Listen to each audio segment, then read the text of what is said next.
Job থেকে বের হওয়ার পরে আমি বার্গার ট্রিট পেয়ে গেছি আমার পছন্দের বার্গার শপে। ওদের বার্গারটা আসলে অনেক বেশি মজার হয়। তবে আমি সব থেকে বেশি এক্সাইটেড কারণ আজকে বাসায় গিয়ে সবার সাথে আমার গার্ডেনের আপডেট শেয়ার করব।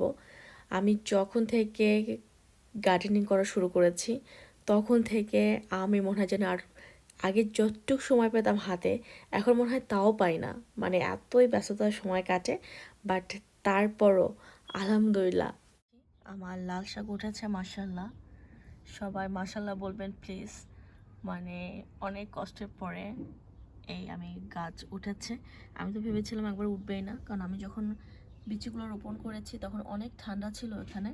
তো মোটামুটি যাকে বলেছি সেই বলছে যে একটু আগে লাগানো হয়ে গেছে, এত শীতে তো আসলে উঠবে না। এটা আলহামদুলিল্লাহ আমি তো খুবই খুশি দেখে যে আমার লাল শাক উঠেছে আর কি।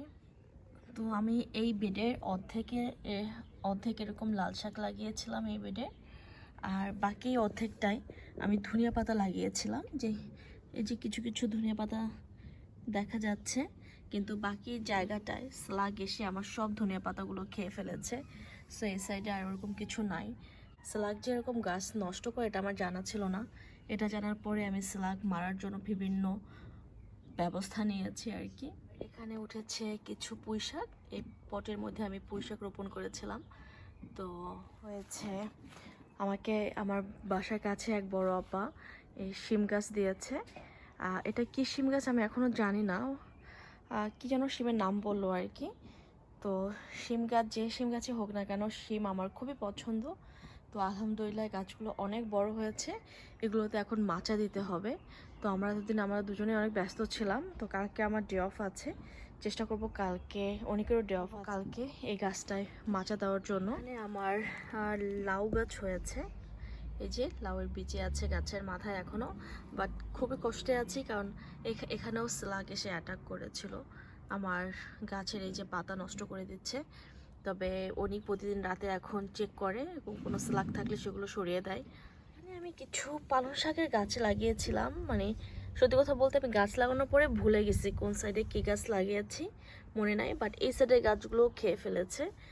আর এখানে কিছু কিছু এরকম ছোট ছোট দেখা যাচ্ছে আলু গাছ লাগিয়েছি। এই যে আলু পাতা হচ্ছে আর কি।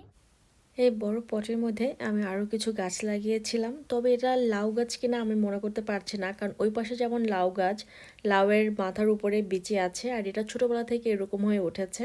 তো আর একটু বড় হলে হয়তো বা ধরতে পারবো। আর এখানে আমি এশিয়ান শপ থেকে পুঁইশাক এনেছিলাম, সেখান থেকে দুটো ডাঁটা এখানে লাগিয়ে দিয়েছি। আমি মরিচের বিচি রোপণ করেছিলাম, এই যে ছোট ছোট দেখা যাচ্ছে আর কি। এই যে এখানটায় দেখা যাচ্ছে, এটার মধ্যে ছোট একটা দেখা যাচ্ছে আর কি। এই তো আর এটা হচ্ছে আমার টমেটো চারা। এটা আমি বড় মানে বেশি মাটিতে দিয়ে দেবো আর কি। এখন সময় হয়ে গেছে, দেখি এটা কালকেই করব। আর এখানে কিছু টমেটো চারা হয়েছে। আমার কাছে মনে পড়ছে এখানে টমেটো নাহলে কাঁচা মরিচ, টমেটোর মতোই দেখাচ্ছে। তো এগুলো উঠেও আমার মাটিতে লাগিয়ে দেবো আর কি। আর এদিকে আমার একটা দাওয়াত ছিল, আমি দাওয়াতে চলে এসেছি। আলহামদুলিল্লাহ ভাবি অনেক মজার মজার খাবার রান্না করেছেন আমাদের জন্য। প্রত্যেকটা খাবার অনেক বেশি মজার ছিল। আজকে এই পর্যন্তই।